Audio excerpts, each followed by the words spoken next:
Hello, parents. Welcome to the School of Humankind workshop on the impact of unrealistic expectations in our parenting. I'm so glad that you could join today, and I'm very, very excited to help parents. So, I'm going to show a PowerPoint, and then I will be talking through the PowerPoint.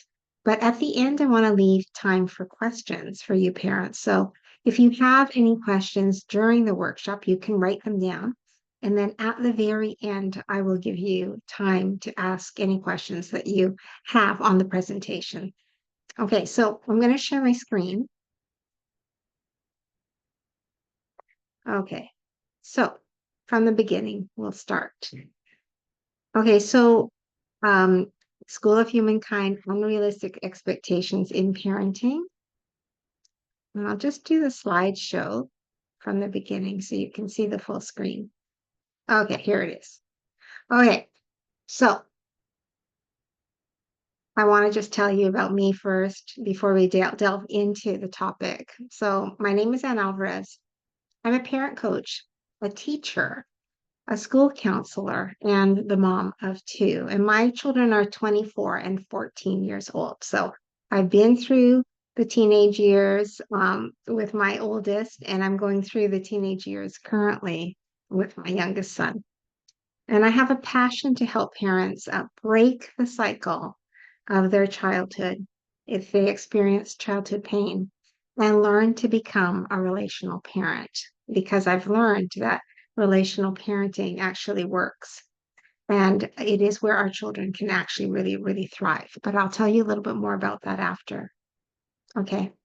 So, what are unrealistic expectations?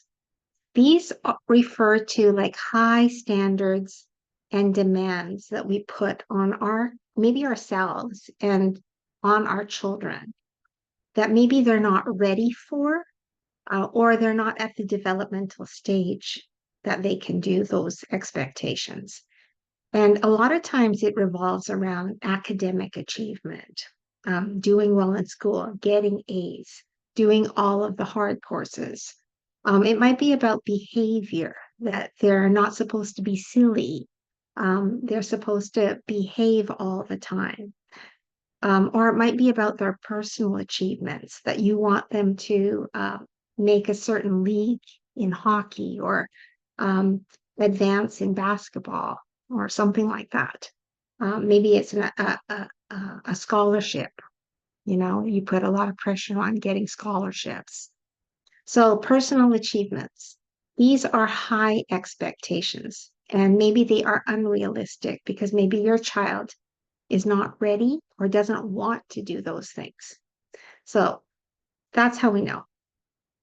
Okay, so how do we know we have unrealistic expectations? Okay, because they're unrealistic expectations you may have on yourself or your children, then you feel a pressure and you feel stressed and you can't relax. Maybe you feel irritable or anxious or less patient with loved ones because things are not done the way you want them to be done or not done perfectly the way you say they should be done, or you're not tolerant of mistakes. Maybe you compare yourself or your children to others. Maybe you say, oh, I should be getting my master's degree because everybody that I know has theirs. Or maybe you're saying to your children that, how come Johnny is getting straight A's and you can't get those? Okay, so that's comparing. And it can lead to jealousy and insecurity and resentment in relationships when we're being compared to other people, especially when our kids feel that we're comparing them, maybe even to an older sibling who is very academic, and maybe the younger sibling is not, which was the case in my family. But I'll go into that a little bit more. Maybe you cannot accept yourself completely because you haven't done X, Y, or Z, right? Maybe you can't relax until you've done those things. And your children are not accepted as they are because it's not good enough that they got a B in English. They should have gotten an A. Okay. And this is conditional love, right?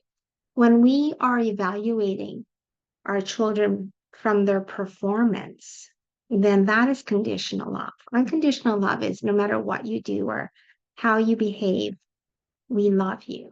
Okay. And that's where kids thrive. Kids thrive with unconditional love. And that's what they need, not conditional love. But when you have these unrealistic expectations, then you are loving your kids in a conditional way. Okay, when we have unrealistic expectations, it can lead to conflict. It can lead to disagreements and blame and tension. When parenting challenges will arise because our kids, um, maybe they don't want to share with their parents because they know their parents are going to be disappointed that they didn't get an A in that math test. And maybe they don't want to tell you things about their academics because they feel the pressure to perform. They feel the pressure to strive for perfection, really. And it reduces our self-esteem, right? It damages self-esteem because we start to feel like a failure when we can't achieve that unrealistic expectation.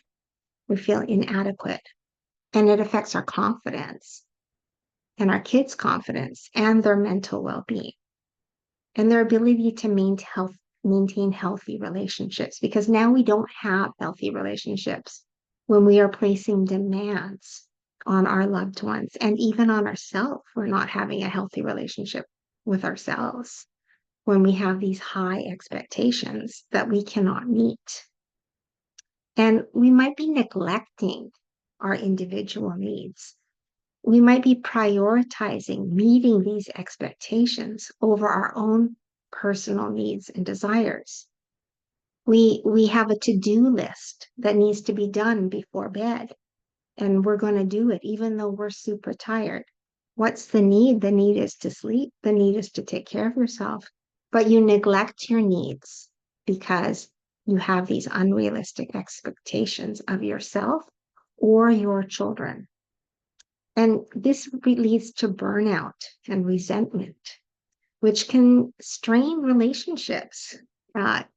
And our kids will neglect their self-care as well and our own personal growth, because when we're not feeling good, because we expect so much from ourselves and we're not taking care of our needs and we're not practicing self-care, then eventually that is going to lead to burnout and even resentment and not liking ourselves. It's going to affect our self-confidence. And it's the same with our children. If they are feeling this pressure and staying up late at night to do homework because it's not good enough, it's not perfect, then they're going to burn out because their expectations are so high, and nothing they're doing is good enough. That is the mentality, right? When you're parenting with unrealistic expectations, our children start to adopt this perfectionism, and feeling like nothing that they do is good enough. Okay. So it really impacts relationship with our kids. It creates emotional distancing. Okay. Our kids will start to distance from us when they feel this pressure, because you're tense, you're expecting too much. Maybe your child feels like nothing they do is going to measure up. They're never going to be good enough for those expectations. And that creates emotional distancing because you don't want to be around someone who's constantly pressuring you and making you feel like what you're doing is not good enough, right? Not accepting you for the way that you are. And unrealistic expectations, specifically for kids, and I know this because of counseling for over 16 years, school counseling teenagers, um, that come from homes where there's very high expectations, unrealistic expectations, that they get anxious. They have anxiety and they feel inadequate, and it affects their self esteem and their mental health. So, these unrealistic expectations in our parenting can be very damaging for our children. Now, Nancy Rose is a parenting coach and the author of the book, Raise the Child You've Got, Not the One You Want. And she says, ask any child who failed to live up to his parents' idea of success, and you'll likely hear that they never felt good enough or that their parents had expectations that they could not live up to. And perhaps you grew up with that kind of parenting where you felt like you could never measure up. Nothing you did was good enough. Maybe you were being compared to a sibling. I share a story when I was interviewed on Emmylou Penrod's Win-Win Women show, that my brother was very, very good at school. He excelled academically. He had a photographic memory. He didn't even really have to study to get his A's. And I did not have this photographic memory. I struggled in school.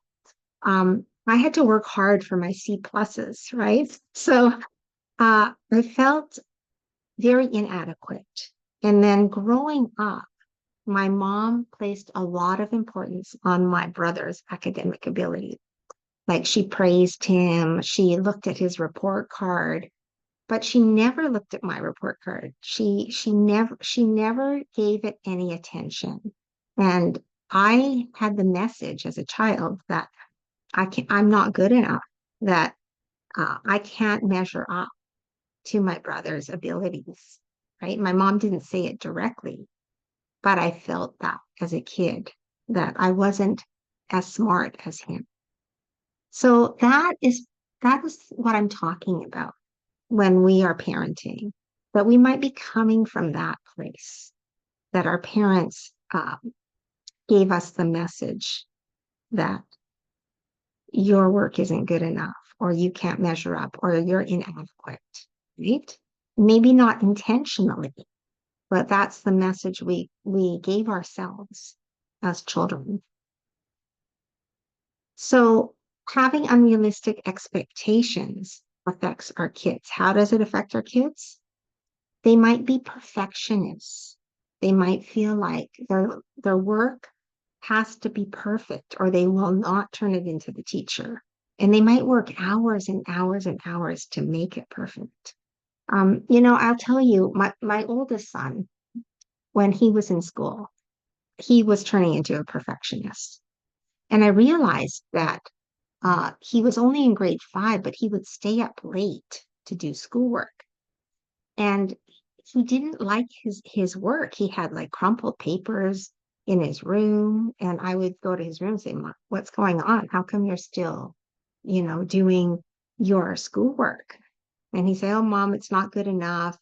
I don't like it. And so I had a light bulb moment then. I started to wonder, I was like, okay, so where is this coming from? This perfectionism in him. Maybe it's from me. I started to evaluate, like, am I judgmental or am I overly critical of his work, or what am I doing that's causing this perfectionism? And then I also worried about it a lot because I didn't want him staying up late and not feeling good about school and having this enormous pressure. So I worked super hard with him to give him the message that it's good enough, honey. Like, your effort is good. You don't have to spend hours on it. And I even got a timer when it was homework time right after school. I put a timer. I kind of made it a game. I said, okay, you have 30 minutes to do your homework. I'm going to put the timer on. And once the homework is done, once the timer goes off in 30 minutes, no more homework. Because, honey, I want you to have balance in your life. Your life isn't just about school, and you have to stop school and live the rest of your life, have rest, have some enjoyment in your life. So I worked really, really hard in his elementary years. And my mom helped too. She talked to him about how perfectionists are never happy because nothing is ever good enough. And by the time he reached high school, the perfectionism was gone completely. So that is what we can do as parents when when we realize that maybe we're being overly critical or maybe we're expecting too much, and now our kids are adopting perfectionism, that we can change it for them. We can give them a different message that's healthier so that they are balanced and they feel good about school and about their lives. Okay. Um, and a lot of kids that I work with have anxiety. A lot of it is school anxiety because of feeling a pressure. They may feel a pressure from the teachers. They may feel a pressure from their parents. Um, because again, it's performance. It's how are you performing and not what are you learning. So I think we in the school system need to change that. And also we as parents need to say, it's about the learning. Don't worry, right? You don't, if you can't get it all done, it's okay. Do what you can do, you know, maybe talk to the teacher about it. It's a little too much homework. They can't, my son needs more time. How can I help him? You know, we need to let our teachers know too when too much is too much. And also they can be people pleasing because they want to please their parents. I'm going to tell you, parents, kids want to please their parents instinctively, right? Because they love us. They love us so much. But we don't want them to be people pleasers. We want them to listen to their voice. That is going to bring them where they're supposed to be in life, right? Feeling fulfilled. So but that again is an impact from parenting with unrealistic expectations. And they may not feel good enough. And as I said before, it affects mental health when you don't feel good about yourself or um, you feel a pressure because your work isn't good enough. And it breaks relationship with parents because nobody wants to be around somebody that is constantly pressuring them. So we have to be mindful of that if we're pressuring them too much, telling them too much what to do. Okay. So how do you change it? How do you change this unrealistic expectations of your parenting? Okay, I shared that I had unrealistic expectations from my parenting and I needed to stop because I recognized that my son was doing things, staying up late. That was the signal for me. Doing homework, that it wasn't good enough was his messaging, right? That's what he told me. He never thought his work was good enough. So how did I feel? I was like, okay, so I don't want my child stressed, right? Um, so how come I'm irritated or I expect so much from my child? What is that about? And then you might need to do a little bit of reflecting on your own childhood and how you were parented, because a lot of times it comes from there, that place, right? That your parents had high expectations of you or gave you the messaging that your work wasn't good enough or wasn't valued, right? Like I got the message I was not valued. My brother's work was valued, but mine wasn't. So when you have that, then you want to overcompensate as an adult. You want to continue to prove yourself. So I was a doer, because I felt unworthy as a child.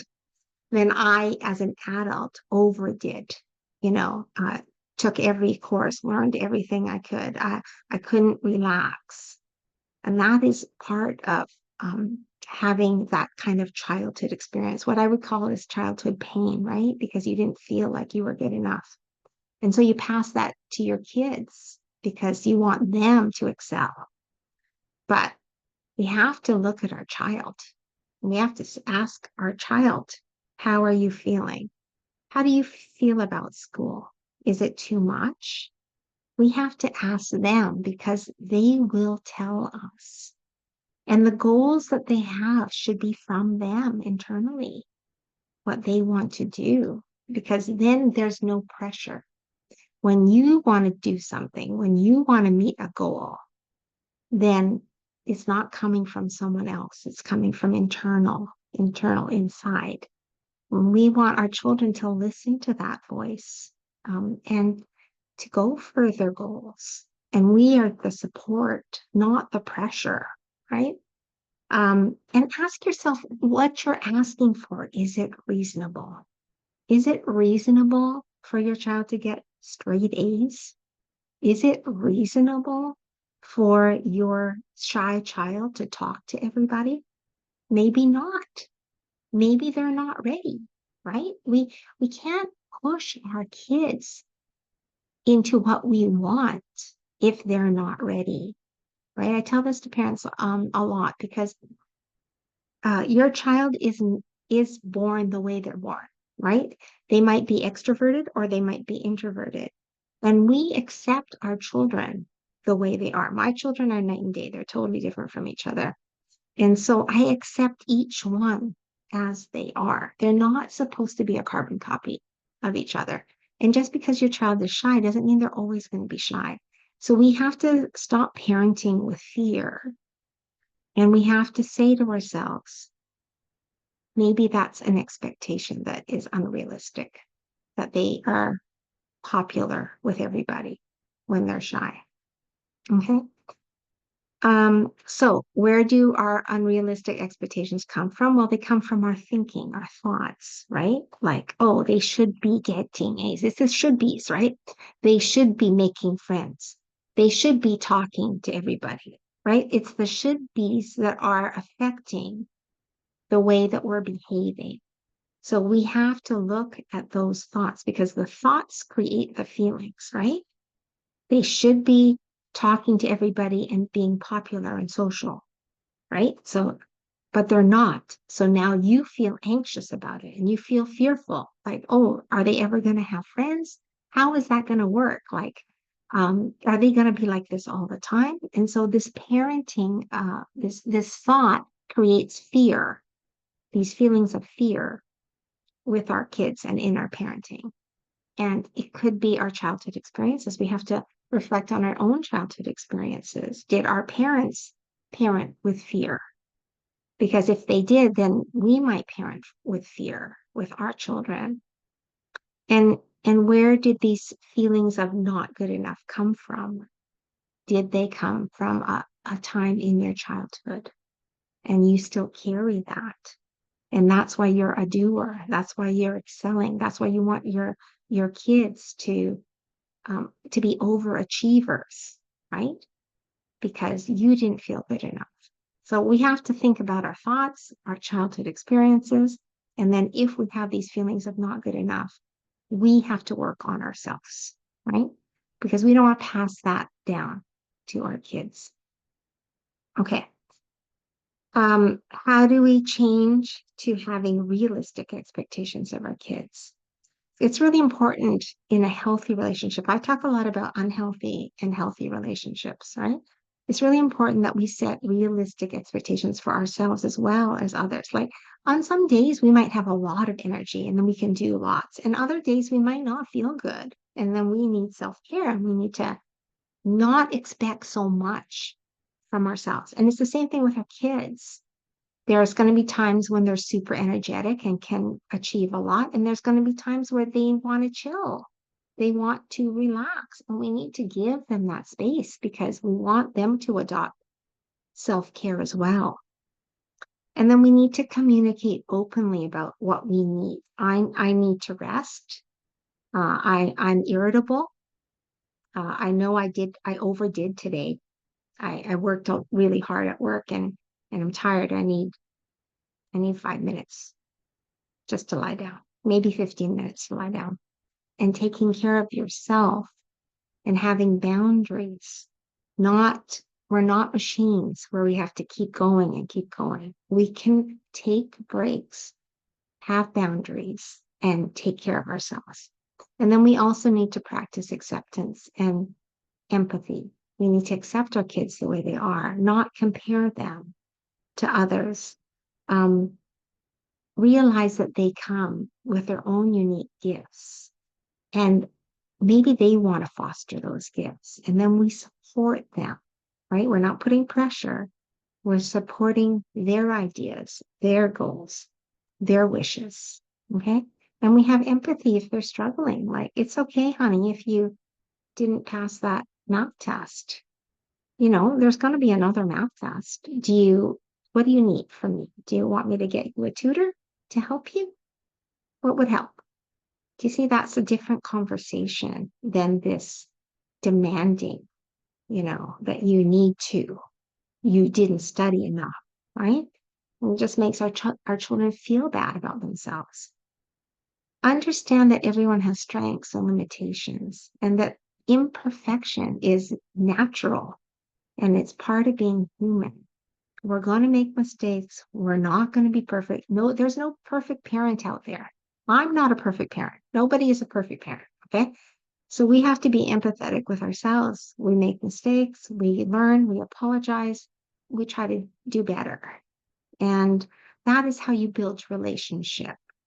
Strong, supportive relationships is being forgiving of each other when you make a mistake, and being forgiving of yourself, being kind to yourself. Okay.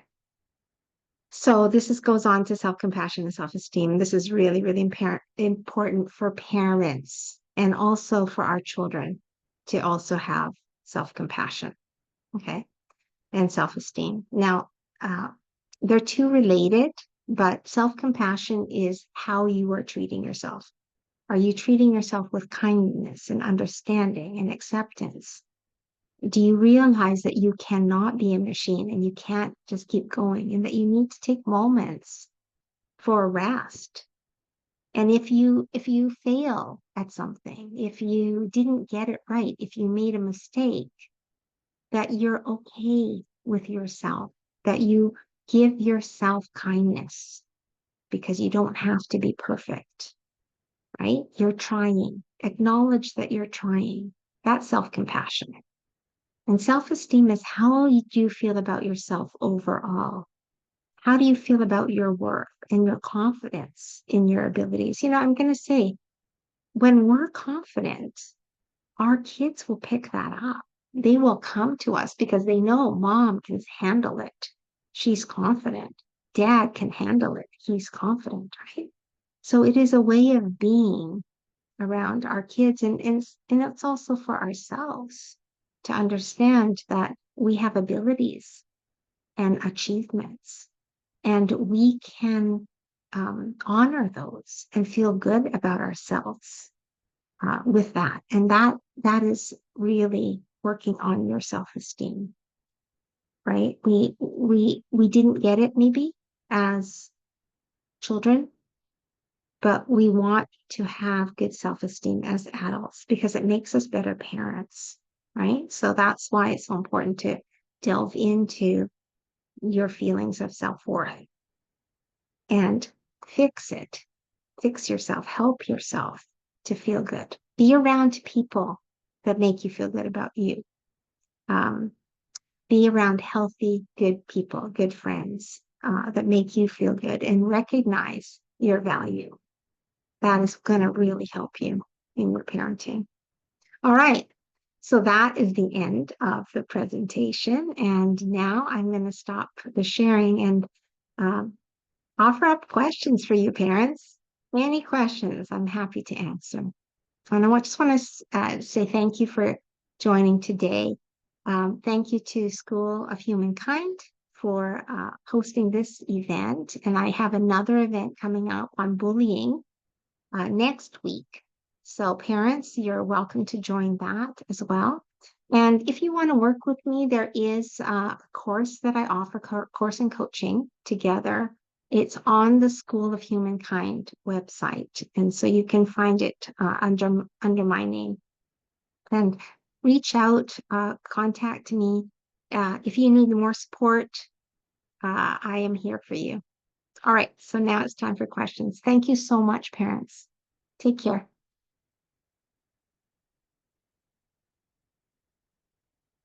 We're going to stop the video so we can do questions.